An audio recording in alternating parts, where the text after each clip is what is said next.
What's up, Tutorinos, and welcome back to the Game Addicts podcast. Happy New Year, everybody. How is everybody doing?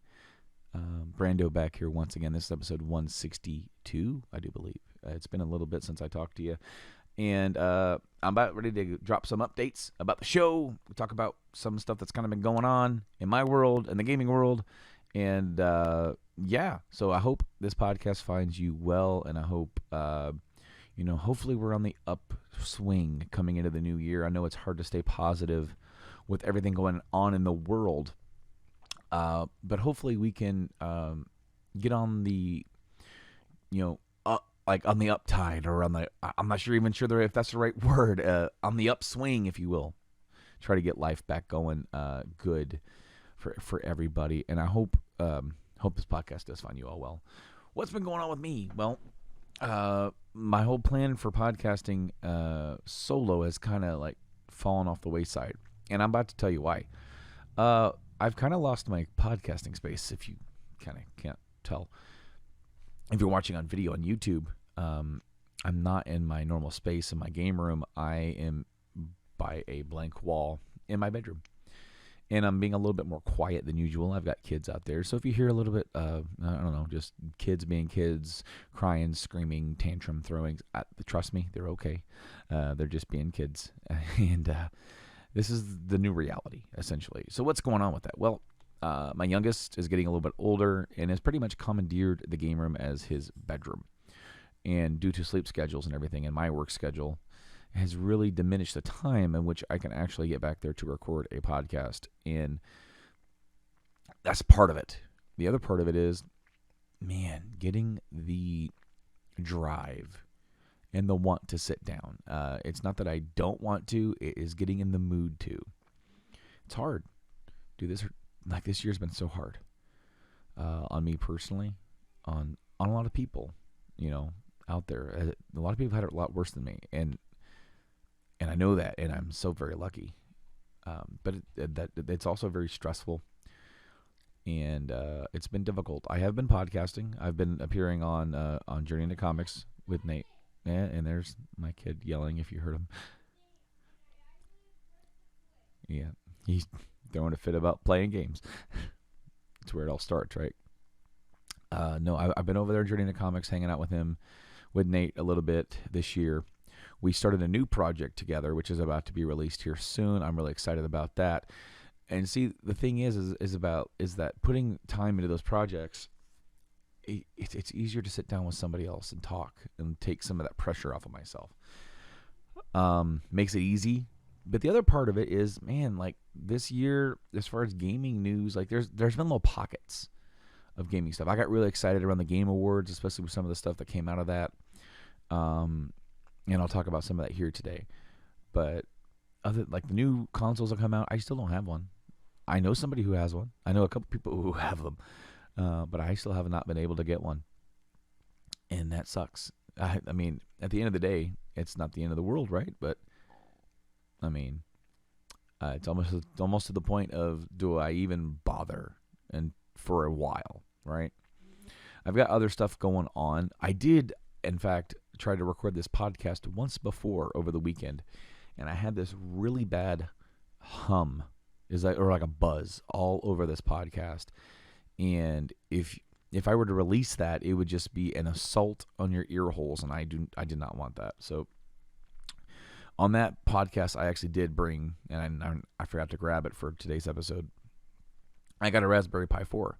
I got a Canon kit from Amazon. I got the 4 gig one. Got it all set up to play some games because of losing my game room. Essentially, I mean it's not like I can't go back there and forcefully do it, but to work around his sleep schedules between nap and bedtime, it's like and like it's tough. It's like I have to decide when, where, and how, and can I get in and out in a certain time frame. So that kind of sucks. But what we've been trying to do is get a different space set up to podcasts from, and we are working on that for the bedroom to basically reshape our bedroom. Our bedroom is basically used only for sleeping, and we've got dressers and clothes, and I mean it's a bedroom. It'd be what it be, I guess. But I'm gonna have I got my own little pocket here for right now, but the whole bedroom's gonna change to where this can become a new permanent podcasting space instead of just a sheer temporary one that I have now. That's what's gonna happen here soon, and so I will be able to get back to making more content for Game Addicts. Now, what I want to do is get back to the deep dive stuff that I said I was going to do, and I want to do an episode of that probably here in the next week. The next time I sit down to record will be that. I wanted to do this as a kind of an update video because it is the new year and we got some new stuff kind of going on across other shows as well as this one. I want to do some new stuff for this one as well. But I wanted to kind of touch base with y'all and wish you guys a happy new year. But man, the gaming space, I don't know if it's just me, guys. Nerd space in general, but with gaming, it's been getting there too. Is being a gamer being less fun because of how toxic the community can be? Is it just me? I mean, I understand people have opinions, and you can have your opinions on, and that's literally why this podcast was formed, was to talk about games.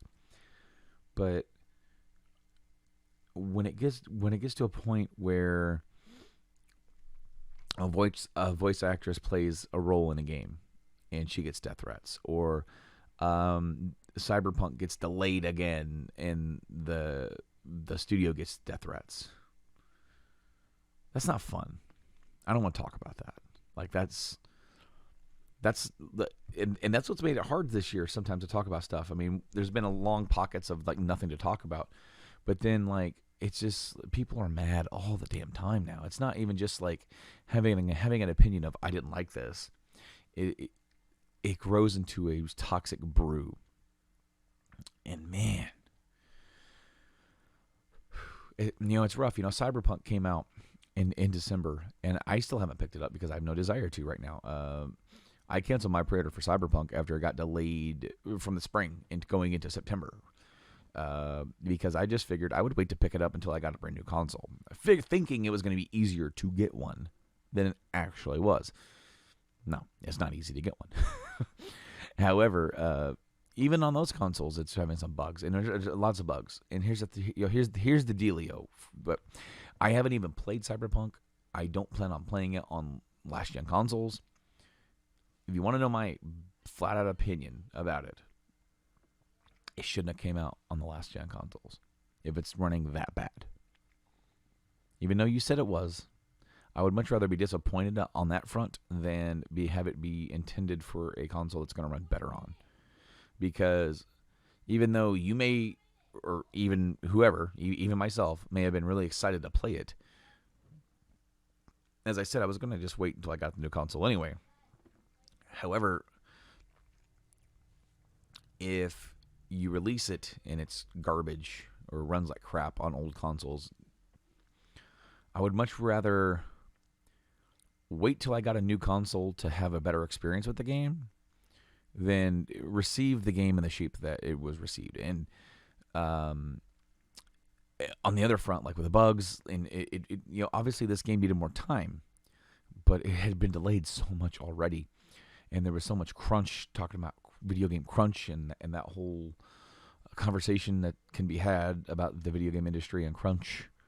Of course, we heard that with the whole Red Dead pushing that out, right? But a lot of people are comparing the Cyberpunk launch to Fallout 76, to No Man's Sky, things that were just hyped. Because, there was a lot of hype for Cyberpunk. I think the biggest problem is hype is becoming. I almost, when Bethesda did reveal Fallout 76, they're like, available this fall. It wasn't a whole lot of time for hype, even though they did the same deal with Fallout 4. From what I've seen and what I believe, there's more to Cyberpunk than there was to Fallout 76 when it came out. Fallout 76 was essentially a beta when it came out. Like, we covered it here on this show. It became a running gag on this show with Mike having bought 2 copies of the game. Now, I think and feel that there's no way in hell that CD Projekt Red doesn't fix Cyberpunk, and it's not going to be a great. It's like a great game hidden underneath just a myriad of just flaws and bugs and stuff like that will be fixed. The whole gaming industry is unfortunately moving toward a platform of, here's your game. We worked on it for like 4 years. Here it is. Even though whatever. I'm just saying a figure. I'm not saying Cyberpunk was 4 years, but we worked on it for 4 or 5 years. Here it is. By the way, we'll finish it about 6 months after you get it, through updates, through patches. That's becoming more and more common, and I think we need to start adjusting our expectations a bit to what. We want it to be playable, and that's where I feel like the lesser gen consoles maybe should have just missed out entirely. That's a bad decision after you've already explained that it will be coming. But is that decision to cut out that last gen because you wanted those sales? Is that last gen cutout a better decision in the long run? I think it might be. And unfortunately, I just saw something today as I recorded this saying that like Steam players have dropped off 79% or whatever like that. It doesn't surprise me. A lot of people have put their time into it already and kind of beat the game. Maybe they're waiting. Maybe they got it and they played it and they're like, I'll wait until the bugs get fixed or something like that. And, I'm just not even going to, me personally, I'm not even going to throw down the money until I get, fixes and everything like that. At least not until I get a PS5 or something like that. I'm not going to get an Xbox Series X for a while. I just bought the One X last Christmas, not this Christmas, but the one before that, like right after 2019 Christmas. So like on the Xbox front, I'm okay for a little bit. I'm not a PC gamer. I'm not a huge Xbox guy anyway. I usually get those after a while, so that'll be okay. But PlayStation is normally my first go-to. I'm gonna get a PS5. That's when I'll get Cyberpunk, whether the PS5 version is out or if I buy the PS4 version and I play a little bit of it on backwards compatible, see what it's about. Or, if you do that, then you get a free upgrade to the PS5 version anyway. So, Cyberpunk came out. And everybody has an opinion. Man, we just need to be, I don't know. I think that is a good thing to carry forward, kind of taper our expectations a little bit, because the thing is, we're all excited about something in gaming. We're all excited about this. Sometimes games come out and they're absolutely perfect, everything that we want it to be. Sometimes they're not. No Man's Sky won an award at Game Awards for best ongoing game. When it came out, it was by far anything but that. So things can be fixed. Things can be, GTA Online was a farce when that came out. Remember how bad it played, and you couldn't get past the race, and it was jumbled, and the servers are awful, and now it's the biggest and brightest and longest, most profitable video game of all time. So, stay with it, guys. Stick with it. Games are awesome. We're all here because we love video games. In that, sometimes stuff happens and we do get someone that isn't great, or we get something that falls short of our expectations. It doesn't mean it can't be fixed to be made that way, but sometimes it's not, and we need to move on and find another game. And there's plenty of games out there, just like fish in the sea, right? What else is there to talk about? Mass Effect trilogy getting remastered. I'm a huge Mass Effect fan. You guys know that. And I'm looking forward to that and seeing what that brings. Also, a new Mass Effect game announced. Set, obviously, after the trilogy. But also, there's a lot of stuff in in that trailer that's kind of interesting with that little reveal. Liara is there, which means that it's set after. She's looking at it in 7 armor. She looking for remains of Shepard. What's going on? How are they going to do a sequel in this era with the endings they gave us? Are they going to change some endings in the re-release to where it kind of leads into a new game or a new? Obviously, if it's after the Reapers and we don't have the mass relays anymore, the game could be a lot more centralized, kind of like in a local cluster, like in Andromeda. So you're taking that Andromeda one cluster deal, putting it here, where it's like maybe it starts in the solar system, but it branches out. And so it's stuff that we kind of know, and we have actual science and technology to be able to look and identify this, identify that. Oh, wow, we were all here. But it's everybody trying to piece everything back together. I don't know. Because also in that same exact reveal trailer, when it showed the Milky Way, it showed Andromeda off in the distance. And the last game was Andromeda. There was also a little bit of a nugget of audio talking about Arc 6 or Arc whatever. It was like it was the arc that never made it to Andromeda, like the Quarian arc or whatever, that we never got a DLC for because of that mess. So I'm hyped. I'm hyped for Mass Effect because I'm a huge Mass Effect fan. However, maybe I should taper my expectations. Maybe I should be cautiously optimistic. And that's kind of where I'm looking at it. I'm cautiously optimistic. I love Mass Effect. I don't hate Andromeda. I've even more recently tried to replay through Andromeda, and I kind of took a break from it because it's kind of boring.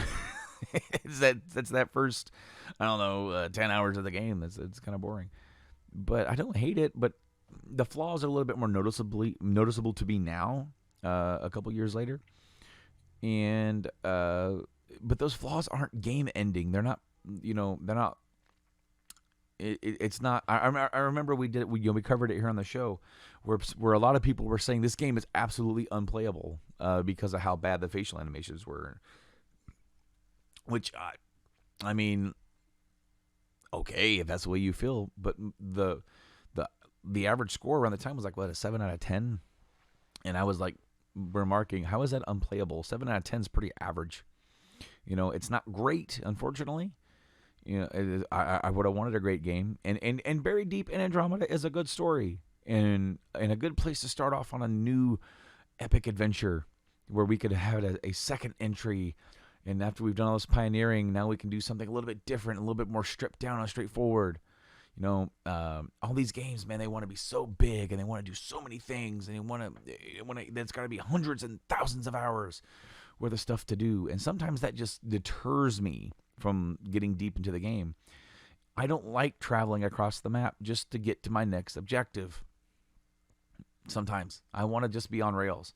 That's one reason why a game like Uncharted or The Last of Us, those games are really fun because it mixes the exploring with more of an on-rails type deal where, like, for example, Ghost of Tsushima came out this year, and I played it, and I really liked it, but I fell off of it because it was like, all right, I helped this dude out, and now I got to go way over there to continue his arc, and I don't want to right now. I don't want to explore. I just want to play this story because the story was interesting. Man. But no, I'm cautiously optimistic for Mass Effect and as well as Dragon Age, because there was some news that came out where, excuse me, Casey Hudson was the head of BioWare. Of course, he was the creative director or writer, or I don't know, maybe creative director on KOTOR, Knights of the Old Republic, and Mass Effect and stuff like this. And he came back to the company right before Andromeda came out, and he was he was the head of the company for the whole Anthem launch, and it was a disaster essentially. Anthem was not great. It was a Destiny style game, and it didn't succeed. I just saw it on sale like not that long ago. The base game, not like the deluxe package or anything like that, for 99 cents at Walmart. Them trying to get rid of copies and stuff. Oh, a little baby crying in there.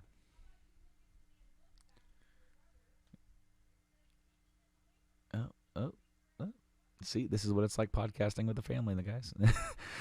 I got to keep a keen ear out to make sure things aren't getting too bad. No, I really want to take a second here to just a shout out to every single person who's ever downloaded an episode of this podcast. Thank you, each and every one of you. I appreciate you so much. I appreciate all your downloads. I appreciate all the subscriptions. I appreciate you guys for keeping tabs on what's going on in this world, especially with how lackadaisical it's been this year.